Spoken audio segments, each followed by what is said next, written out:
हे गौरी शंकराधांगे यथा तं शंकरप्रिया तथा मा करो कल्याणी कांत कांतम सुरलतभम।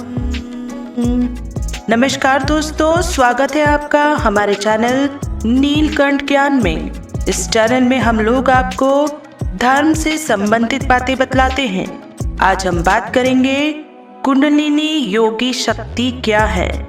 तो दोस्तों, यदि वीडियो पसंद आए तो उसको पूरा जरूर देखें, वीडियो को लाइक करें, शेयर करें और कृपया करके चैनल को सब्सक्राइब जरूर से करें। तो आइए शुरू करते हैं। जय श्री राम, हर हर महादेव। मित्रों, कुंडलिनी शक्ति कोई देवी देवता या फिर भूत पिशाच नहीं होती है। यह शक्ति बाहर भी नहीं आती है। यह शक्ति हमारे संपूर्ण शरीर में समाई हुई समस्त नाड़ियों का सूक्ष्म चेतनात्मक ऊर्जा तत्व है। हमारे प्राण शक्ति का केंद्र कुंडलिनी को अंग्रेजी भाषा में सरपेंट पावर कहते हैं।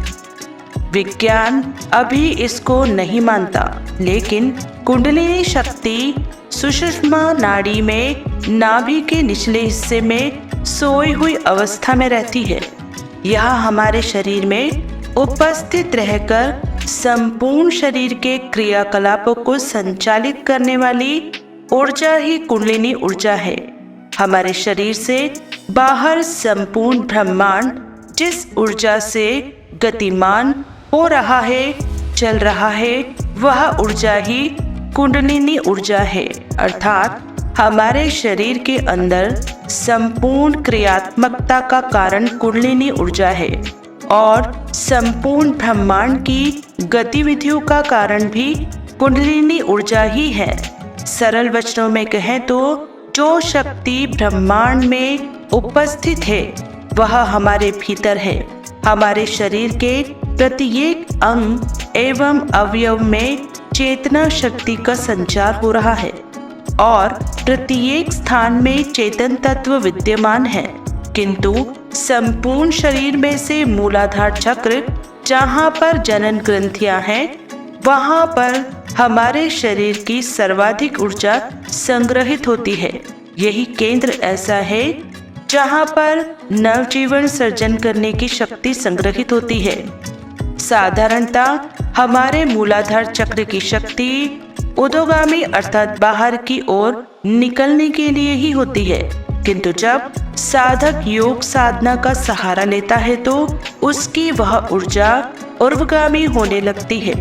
यहाँ पर सबसे बड़ी बात समझने की यह है कि शरीर में विद्यमान वीर्य ऊपर खींचे ऐसा आवश्यक नहीं है, बल्कि मूलाधार चक्र जो हमारे सूक्ष्म शरीर में विद्यमान है, उसके अंदर जो चेतन तत्व है उसकी ऊर्जा ऊपर की ओर उठने लगती है, जबकि वीर्य हमारे स्थूल शरीर की वस्तु है। वीर्य का सिर्फ सूक्ष्म चेतना तत्व ही कुंडलिनी शक्ति के द्वारा ग्रहण किया जाता है। कुंडलिनी शक्ति वीर्य की शक्ति नहीं, बल्कि यह प्राण शक्ति है। प्राण अर्थात वायु हमारे शरीर के अंदर विद्यमान वायु की शक्ति है। किंतु जब प्राण शक्ति पूर्णतया जागृत हो जाती है तो इसके प्रभाव से साधक वीर्य को पूर्ण अध्याय स्वादिष्ठान चक्र से सहस्त्रार चक्र में प्रवाहित करने में समर्थ निश्चित रूप से हो जाता है।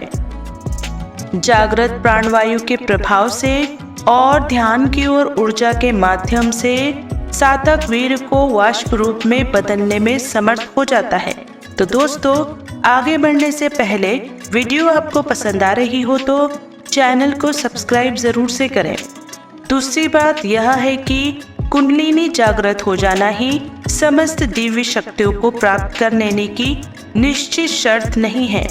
यह ऊर्जा का प्रवाह है जो मूलाधार चक्र से सहस्त्रार चक्र तक होने वाला लगता है। इससे सिर्फ इतना सा कहा जा सकता है कि साधक अब उस परब्रह्म परमात्मा के संपर्क साध सकता है। इसके आगे आप जो जो साधना को बढ़ाते हैं वैसे वैसे संपूर्ण ब्रह्मांड में आपकी साधना की ऊर्जा प्रसारित होने लगती है और जो परिणाम आप साधना से लेना चाहते हैं वैसी स्थितियां एवं परिस्थितियों को उत्पन्न होने लगती हैं। कुंडलिनी शक्ति का कार्य क्या है, इसे विस्तार से जानते हैं मित्रों। कुंडलिनी ही वह ऊर्जा है, इससे सभी नाड़ियों का संचालन होता है। योग में मानव शरीर के भीतर 7 चक्रों का वर्णन किया गया है। कुंडलिनी को जब ध्यान के द्वारा जागृत किया जाता है तब यही शक्ति जागृत होकर मस्तिष्क की ओर बढ़ते हुए शरीर के सभी चक्रों को क्रियाशील करती है। योग अभ्यास से सुख तक कुंडलिनी को जागृत कर इसे सुषुम्ना में स्थित चक्रों का भेदन करते हुए सहस्त्रार तक ले जाया जाता है। यह कुंडलिनी ही हमारे शरीर भाव और विचार को प्रभावित करती है। यह 7 चक्र इस प्रकार हैं: मूलाधार चक्र, स्वादिष्ठान, मणिपुर, अनाहत, आज्ञा और सहस्त्रार। तो दोस्तों, आगे बढ़ने से पहले यदि आपने अभी तक हमारे चैनल को सब्सक्राइब नहीं किया है तो तुरंत ही हमारे चैनल को सब्सक्राइब करें। धन्यवाद। नाड़ी और चक्रों का संबंध मित्रों, नाड़ी कीड़ा, पिंगला और सुषुम्ना नाड़ियों को शुद्ध करने के लिए सभी तरह के प्राणायाम का अभ्यास करना चाहिए। इनके शुद्ध होने से शरीर में स्थित 72,000 नाड़ियों भी शुद्ध होने लगती हैं। सुषुम्ना नाड़ी मूलाधार से आरंभ होकर यह सर के सर्वोच्च स्थान पर अव्यवस्थित सहस्त्रार तक जाती है। तभी चक्र नाड़ी में ही विद्यमान है। यह चक्र नाड़ियों से बना एक सेफ रहता है। पिया को गंगा, पिंगला को यमुना और सुषुम्ना को सरस्वती कहा गया है। इन 3 नाड़ियों का पहला मिलन केंद्र मूलाधार कहलाता है। यह नाड़ी एक दूसरे से सही पर मिलती हैं और इसलिए मूलाधार को मुक्त त्रिवेणी और आज्ञा चक्र को युक्त त्रिवेणी कहा गया है। चक्र क्या है मित्रों? ऋचु में प्राणों के प्रवाह के लिए सूक्ष्म नाड़ी है जिसे सुषुम्ना कहा गया है। इसमें अनेक केंद्र हैं जिसे चक्र अथवा पदम कहा जाता है। कई नाड़ियों की एक स्थान पर मिलने से इन चक्रों अथवा केंद्रों का निर्माण होता है। कुंडलिनी जब चक्र का भेदन करती है तो उसमें शक्ति का संचार हो उठता है। वहां पर एक सूक्ष्म प्रकाश उत्पन्न होती है, मानो जैसे कमल पुष्पित हो गया हो और उसे चक्र की गुप्त शक्तियां प्रकट हो जाती हैं।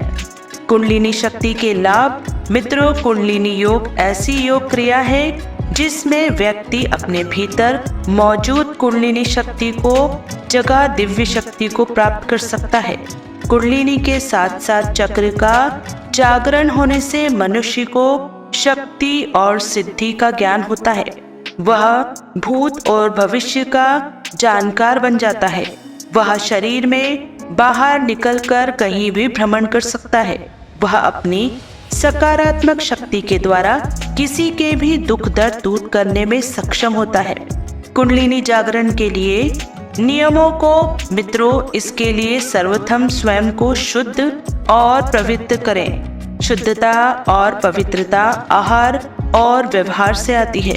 आहार मतलब सात्विक भोजन तथा उपवास, और व्यवहार अर्थात अपने आचरण को शुद्ध रखते हुए सत्य बोलना और सभी से विनम्रता पूर्वक मिलन, स्वयं की दिनचर्या में सुधार करते हुए जल्दी उठना और जल्दी सोना, प्रातः और संध्या को संध्या वंदन करते हुए नियमित रूप से प्राणायाम करना और ज्ञान का अभ्यास करना। तीसरी बात, कुंडलिनी जागरण के लिए कुंडलिनी प्राणायाम अत्यंत प्रभावशाली सिद्ध होते हैं। अपने मन और मस्तिष्क को नियंत्रण में रखकर कुंडलिनी योग का लगातार अभ्यास किया जाए तो 6 से 12 माह में कुंडलिनी जागरण होने लगती है। तो दोस्तों, आज के लिए केवल इतना ही। हम आशा करते हैं हमारी प्रस्तुति आपको पसंद आई होगी। अपने विचार अभिव्यक्त करने के लिए कमेंट करें, वीडियो को लाइक करें, शेयर करें और कृपया करके चैनल को सब्सक्राइब जरूर से करें।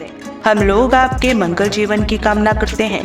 सदा स्वस्थ रहें, मस्त रहें और व्यस्त रहें। मिलते हैं अगले वीडियो में, तब तक आप लोग अपना ध्यान रखिएगा। जय जय श्री राम, हर हर महादेव।